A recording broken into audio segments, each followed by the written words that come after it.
Welcome ටු invest hub. අපි අද කතා කරන්නේ ගෙදර ඉඳන් කරන්න පුළුවන් සුපිරි බිස්නස් අයිඩියාස් 5ක් ගැන.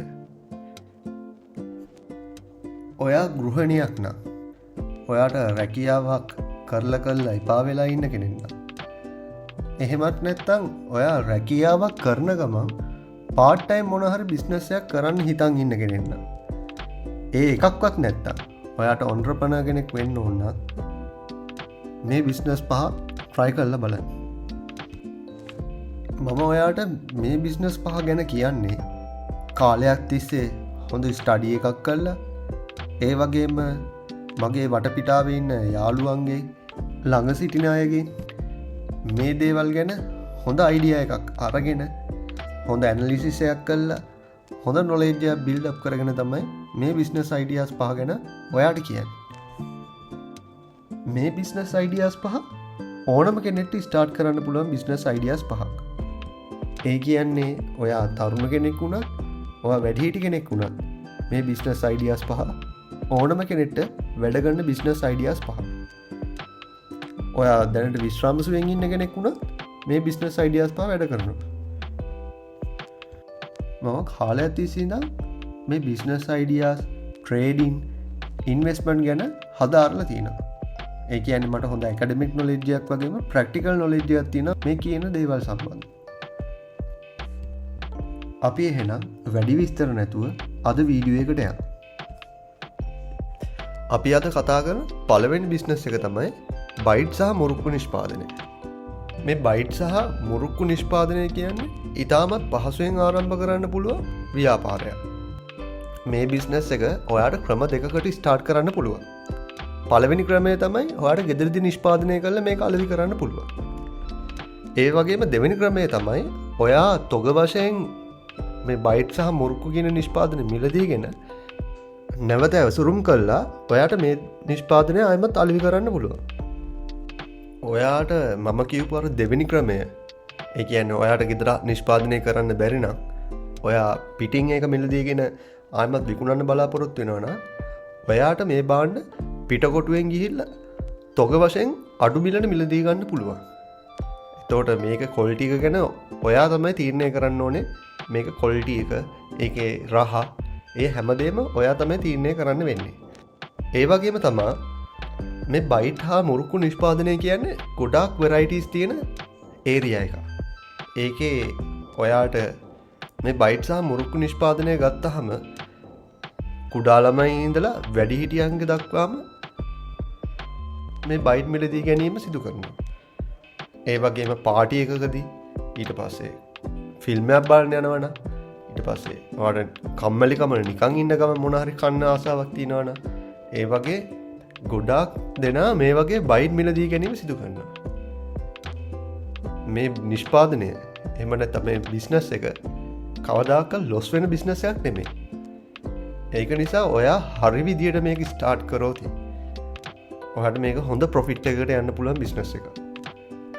ඒත් එක්ක මට කියන්න ඕනේ ඔයා බයිට් සහ මුරුක්කු නිෂ්පාදනය ඔයාගේම ප්‍රොඩක්ට් එකක්, අලුත් ප්‍රොඩක්ට් එකක් ඔයා ඉන්ඩස්ට්‍රි එකට එළියට දැම්මොත් ඔයාට පුළුවන් මේ නිෂ්පාදනය, ඒ කියන්නේ ඔයා අලුතෙන් හදපු නිෂ්පාදනය මිනිස්සුන්ගේ අතර ප්‍රචලිත කරන්න.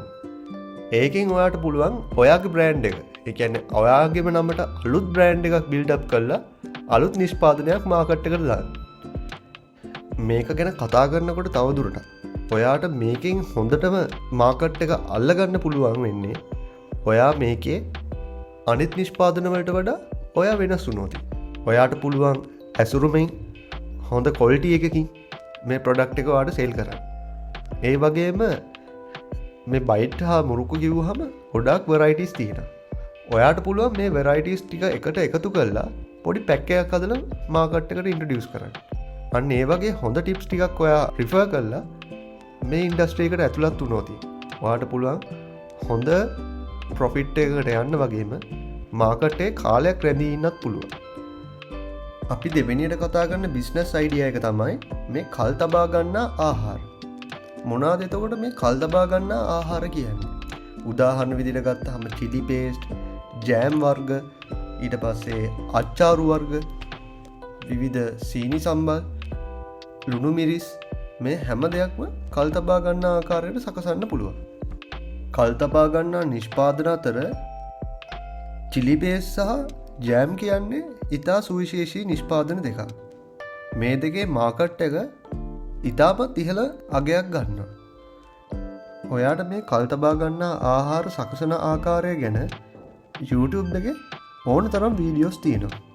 ඔයාට මේ වීඩියෝස් බලලා හොඳ අයිඩියා එකක් අරගෙන මාකට් එක ගැන හොඳ රිසර්ච් එකක් කරලා ඔයාට පුළුවන් ඔයාගේම ප්‍රොඩක්ට් එකක් ඔයාගේම නමින් මාකට් එකට ඉන්ට්‍රොඩියුස් කරන්න.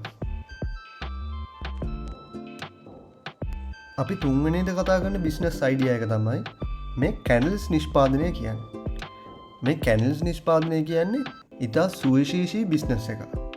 මොකද මං එහෙම කියන්නේ මේක ලංකාව වගේම ලෝකෙ පුරා තියෙන ඉතාමත් ප්‍රචලිත බිස්නස් එකක් තමයි මේ කැනල්ස් නිෂ්පාදනය කියන්නේ. මේ කැනල්ස් ගත්තාම වරයිටිස් රාශියකට බෙදෙනවා. උදාහරණයක් විදිහට ගත්තාම floating candle, tea light candle, scented candle, unscented candle වගේම ජෙල් කැනල්ස් කියලා වරයිටිස් විදිහට රාශියකට බෙදී යනවා.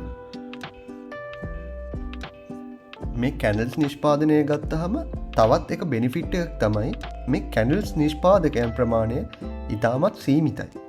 ඒ කියන්නේ මේ මාකට් එකට එන්ටර් වෙනකොට ඔයා නිෂ්පාදනය කරන කැනල්ස් හොඳ ක්වොලිටි එකකින් ඒ වගේම අනිත් ඒවලට වඩා විශේෂණ ඔයාට මේ මාකට් එකේ උඩට යන්න ඉතාමත් ඉක්මනට පුළුවන්. ඔයාට මේ පේන්නේ The Kennel House කියලා ලංකාවේ නිෂ්පාදනය කරන කැනල් නිෂ්පාදකයෙක්ගේ වෙබ්සයිට් එක. ඔයාට දැන් පේනවා ඇති මේ කැනල්ස් වලින් ඒගොල්ලෝ කොච්චරනම් ලස්සන නිර්මාණ කරලා තියෙනවද කියලා. මේ තියෙන්නේ ඒවයි ප්‍රයිස් ලිස්ට් එක.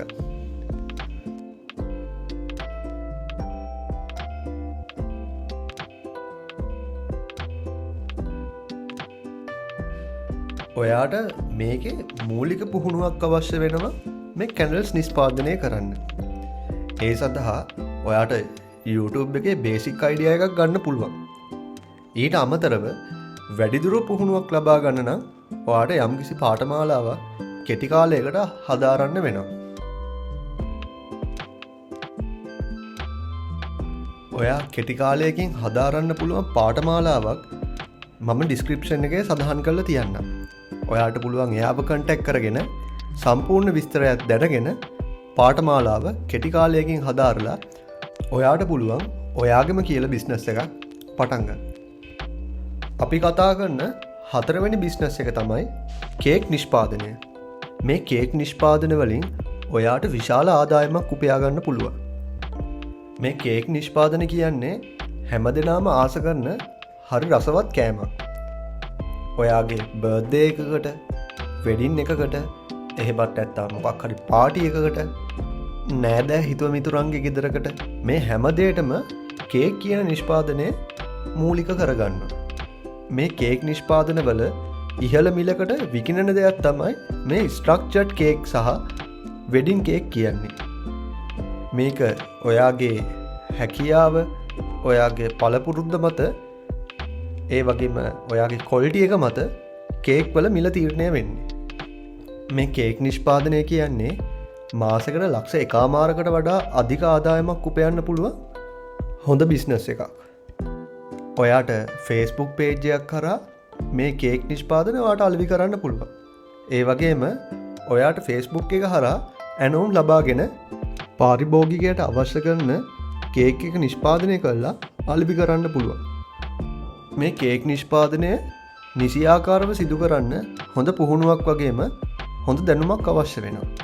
ඒ සඳහා ඔයාට යම්කිසි කාලයක් අවශ්‍ය කරනවා මේක ඉගෙන ගන්න.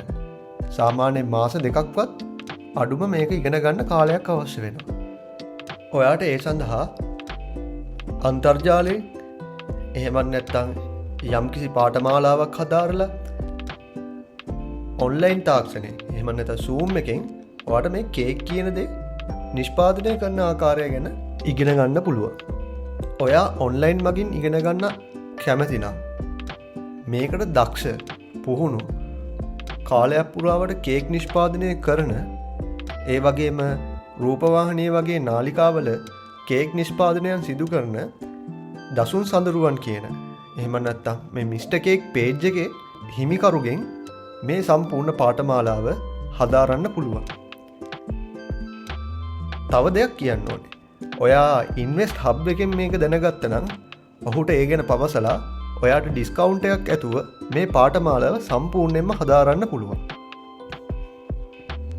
අපි ඔයත් එක්ක බෙදාගන්න පස්වෙනි බිස්නස් අයිඩියා එක තමයි මේ ටී-ෂර්ට් ප්‍රින්ටින් කියන්නේ. මිනිස්සුන්ට මොන ප්‍රශ්නයක් ආවත් මේ කන බොන එක සහ ඇඳුම් මදින එක කවදාවත් නැති වෙන්නේ නැති දෙයක්. එයා මේ මාකට් එක හරියටම හරි පොයින්ට් එකටම අල්ලගත්තොත් මේ බිස්නස් එක කවදාවත් වටන්න බැරි බිස්නස් එකක්. ඒ වගේම ඔයාට හිතා ගන්න බැරි ආදායමක් උපයන්න පුළුවන් සුපිරි බිස්නස් අයිඩියා එක තමයි මේ ටී-ෂර්ට් ප්‍රින්ටින් කියන්නේ. මේ බිස්නස් එක ක්‍රම දෙකකට සිදු කරන්න පුළුවන්. පළවෙනි ක්‍රමය තමයි ඔයාට පුළුවන් හීටඩ් ප්‍රෙස් මැෂින් එකක් අරගෙන ඒ මැෂින් එකෙන් ඔයාට ස්ටිකර්ස් හීට් කරලා නැවත විකුණන්න පුළුවන්. දෙවෙනි ක්‍රමය තමයි ඔයාට වෙන්න පුළුවන් අතරමැදියෙක්. අපි මුලින් පළවෙනි ක්‍රමයට මේ බිස්නස් එක කරන විදිය ගැන කතා කරලිමු. ඔයාට මේ බිස්නස් එක කරනවා නම් හීටඩ් ප්‍රෙස් මැෂින් එකක් මිලදී ගන්න වෙනවා පළවෙනි ක්‍රමයට අනුව. මේ හීටඩ් ප්‍රෙස් මැෂින් එකක් සාමාන්‍යයෙන් ලංකාවේ මුදලින් රුපියල් 50000 ඉඳලා ඉහළට යනකම් මේ හීටඩ් ප්‍රෙස් මැෂින් මිලදී ගන්න පුළුවන්. ඊට පස්සේ ඔයාට වෙනවා මේ ටී-ෂර්ට් මසන කෙනෙක්ගෙන් මේ ටී-ෂර්ට් ලබා ගන්න. සාමාන්‍යයෙන් ලංකාවේ වගේ රටක GSM 160 ඉඳලා GSM 220 දක්වා තමයි මේ ෆැබ්‍රික් එක ලංකාවේ තුල අලෙවි වෙන්නේ. ඔයාට පුළුවන් මේ ෆැබ්‍රික් එකෙන් මහන ඇඳුමක් රුපියල් 750 ඉඳලා රුපියල් 1100 දක්වා මිලකට මිලදී ගන්න. ඔයාට ඊට පස්සේ හීටඩ් ස්ටිකර් ෂොප් වලින් මිලදී ගන්න පුළුවන්. මේකක් සාමාන්‍යයෙන් A4 සයිස් එකක් රුපියල් 250 ඉඳන් ඉහළට මිලදී ගන්න පුළුවන්. ඊට පස්සේ මේ හීටඩ් ප්‍රෙස් මැෂින් එකෙන් මේ ස්ටිකර් එක හීටඩ් කරලා මේක ලස්සනට පැක් කරලා කස්ටමර්ට සෙල් කරන්න. ඔයාට දෙවෙනි ක්‍රමයට අනුව වැඩ කරනවා නම් ඔයාගේ අතේ යම්කිසි මුදල් ප්‍රමාණයක් තියෙන්න ඕනේ. එතකොට ඔයාට පුළුවන් ඔය සම්පූර්ණයෙන්ම ඇඳුමක් මහන යම්කිසි ගාමන්ට් ෆැක්ටරි එකකින් යම්කිසි බල්ක් එකක් එකපාර මිලදී අරගෙන ඊට පස්සේ ඔයාට අතරමැදියෙක් විදියට බල්ක් එක මිලදීගෙන කස්ටමර්ට සෙල් කරන්න පුළුවන්. සාමාන්‍යයෙන් ඕෆ් සයිස් ප්‍රින්ටඩ් ටී-ෂර්ට් එකක් රුපියල් 1200 ඉඳලා 1500ක දක්වා මුදලකට යනවා. එතකොට ඔයාම දන්නවා සාමාන්‍යයෙන් ඕෆ් සයිස් ප්‍රින්ටඩ් ෂර්ට් එකක් රුපියල් 3000 3500 4500 දක්වා මිලකට ලංකාව තුල විකිණෙනවා. ඔයාට මේ ටී-ෂර්ට් ප්‍රින්ට් එකෙන් ඉතාමත් ඉහළ ආදායමක් උපයන්න පුළුවන්. ඒ වගේම ඔයාට මේක පිට රටකට යවන්න පුළුවන්කමක් තියෙනවා නම් ඒක ඔයා උපයන ආදායම වගේ 3 ගුණයක් ඉහළින් ආදායමක් උපයන්න පුළුවන්. ආයෙත් මේ වගේ ඉන්වෙස්ට්මන්ට් සම්බන්ධ වීඩියෝ එකක් අරගෙන ඔබව හමු වෙන්න එන්න. එතකන් ඔබට සුබ දවසක්.